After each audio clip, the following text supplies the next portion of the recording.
এই তো পরোটাগুলো রেডি হয়ে গেছে। এখন হচ্ছে খামিরগুলো যেহেতু রেডি করা শেষ, এবার আমি এগুলাকে বেলে পরোটার আকার দান করব। এই আর কি, পরোটার আকার দিচ্ছি।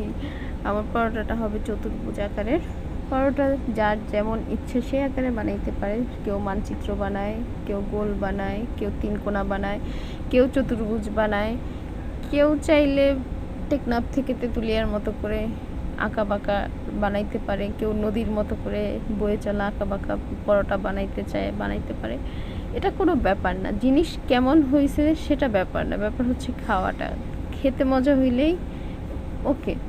তো আমার পরোটা বানানো শেষ, এখন হচ্ছে এটা ভাজতে নিয়ে যাচ্ছি। এই হচ্ছে অবস্থা, তাওয়াতে দিয়ে দিলাম। তো এই তো পরোটা রেডি হচ্ছে।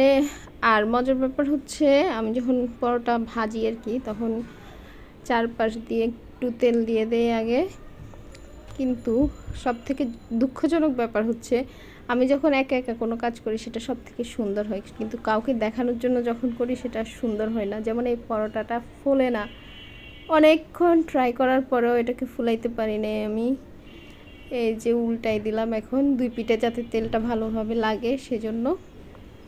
তো উল্টায় পাল্টায় আমি পরোটা ভাজতেছি, কিন্তু এটা তো আগের পরোটাগুলোর মতো ফুলতেছে না। সেটা নিয়ে আমি খুব আফসোস করতেছি যে যে পরোটাগুলো আমি ভিডিও করলাম না সেগুলো এত সুন্দর করে ফুললো, আর এটার কি হয়ে গেল।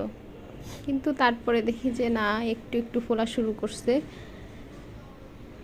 তো যাই হোক, আঙ্গুল ফুলের কলা গাছ হওয়ার মতো করে ফোলে নাই, তবে মোটামুটি হালকা করে আস্তে আস্তে ফুলতেছে।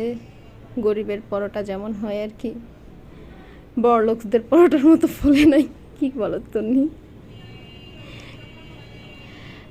তো সুন্দর করে পরোটাটা ভেজে নিচ্ছি। আসলে এটাকে একটু লালচে করে নেওয়ার চেষ্টা করতেছি, কারণ একটু লালচে হইলে উপরের পরোটার যে একটা ক্রাঞ্চিনেস আসে সেটা খুব মজা লাগে খাইতে আমার। তো এটাকে উল্টায়া পাল্টায়া একটু আগুন বাড়াই দিলাম, যে এটাকে একটু লালচে যাতে তাড়াতাড়ি হয়ে যায় সেজন্য ভেজে নিচ্ছি। এই তো মোটামুটি ভাজা শেষ, এখন নাস্তা করার পালা। তো আজকে হচ্ছে একটা ডিম পোস্ট, আর এখানে ছিল মুরগির মাংস ঝোল, এক পিস মাংস হাড্ডি সহ, আলু, আর এই পরোটা। আমি দেখাচ্ছিলাম আর কি যে আমি একটা পরোটা খাই, কিন্তু আমার আম্মা আমাকে আরও একটা পরোটা দিয়ে দেখাইছে যে আমি আসলে একটা না দুইটা পরোটা খাই। তো পরোটা খাচ্ছিলাম। এই তো আজকে এখান পর্যন্ত, টাটা, বাই বাই, আল্লাহ হাফেজ। ও হ্যাঁ, ডিমের ভিতরের থেকে যেই সুন্দর কুসুমটা ফেটে বের হয় সেটা তো একটু দেখাইতে হয়। তো এখানে